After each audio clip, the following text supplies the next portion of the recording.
Study smart city section की series को आगे बढ़ाते हुए हम group factor and trajectory intelligence की पढ़ेंगे। सबसे पहले लुइस एल थर्मस्टोन के बारे में देखते हैं जिन्होंने इस इंटेलिजेंस थ्योरी को दिया है। इंस्टीड ऑफ उन्होंने इंटेलिजेंस को सिंगल जनरल एबिलिटी न देखते हुए उन्होंने 7 डिफरेंट प्राइमरी मेंटल एबिलिटीज़ के रूप में उसे देखा।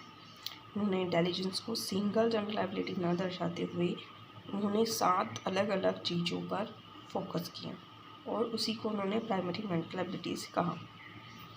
वहीं थर्मस्टोन ने स्पीयरमैन की जो 2 फैक्टर थ्योरी थी उसको मल्टी फैक्टर थ्योरी में आगे एक्सटेंड किया। मतलब उन्होंने उन्हीं की जो थ्योरी थी उसी में आगे फॉर्म करके इसे मल्टी फैक्टर थ्योरी में बदला। और उन्होंने कहा कि जो कुछ मेंटल ऑपरेशंस जो होते हैं वो एक ही प्राइमरी फैक्टर पे काम करते हैं। अब 7 कौन सी एबिलिटीज़ दी थी, तो 7 एबिलिटीज़, पहली verbal comprehension, second reasoning, third perceptual speed, fourth numerical, fifth word fluency, six associative memory and spatial visualisation. अब इनको हम अलग अलग देखते हैं। तो स्पैटियल एबिलिटी जो है, स्पैटियल रिलेशनशिप्स को परस्यू करने की जो एबिलिटी होती है उसे हम स्पैटियल एबिलिटी कहते हैं। इसका मैं आप एक पिक्चर प्रोवाइड करूँगी इन बिटवीन इट, जिससे आपको और अच्छे से पिक्चर से और अच्छे से समझ में आ जाएगा। सेकेंड है आपका परसेप्चुअल एबिलिटी।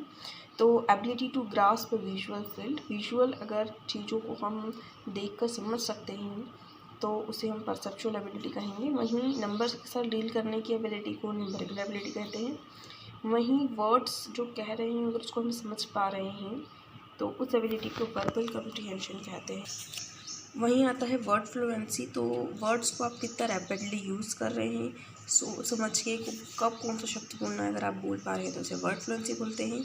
और अगर याद कर सकते हैं, अच्छे से रिमेंबर रख सकते हैं तो उसे मेमोरी कहते हैं, एसोसिएटिव मेमोरी कहते हैं। वहीं रीजनिंग एबिलिटी जो है वो है ability to think logically, logic के साथ अगर कुछ चीज़ सोच पा रहे हैं तो उसे रीजनिंग एबिलिटी कहते हैं।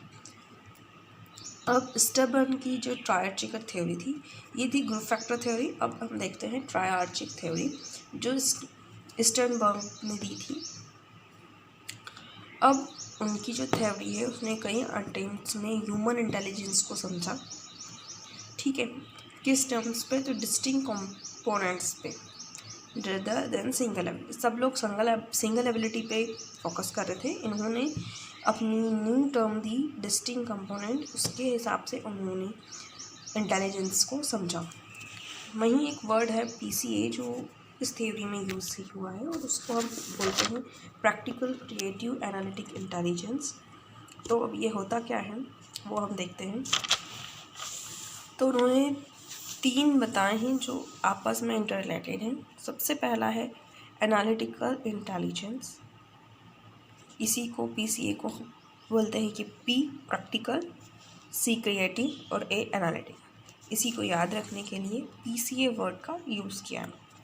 तो सबसे पहले हम P देखते हैं, प्रैक्टिकल इंटेलिजेंस, जो street smarts and common sense, जो स्मार्टनेस और कॉमन सेंस को दर्शाता है, इसे कॉन्टेक्चुअल भी बोलते हैं।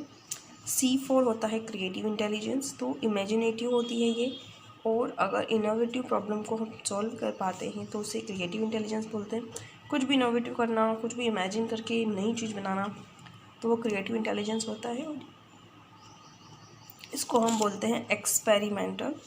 वहीं थर्ड जो है एनालिटिकल इंटेलिजेंस, जिसको कंपोनेंशियली बोलते हैं, ये एकेडमिक प्रॉब्लम्स को सॉल्व करना और कंप्यूटेशन करना इसके अंतर्गत आता है। अब जैसे हम कुछ वर्ड्स देख सकते हैं जो हम डेली लाइफ में देखते हैं या यूज़ करते हैं,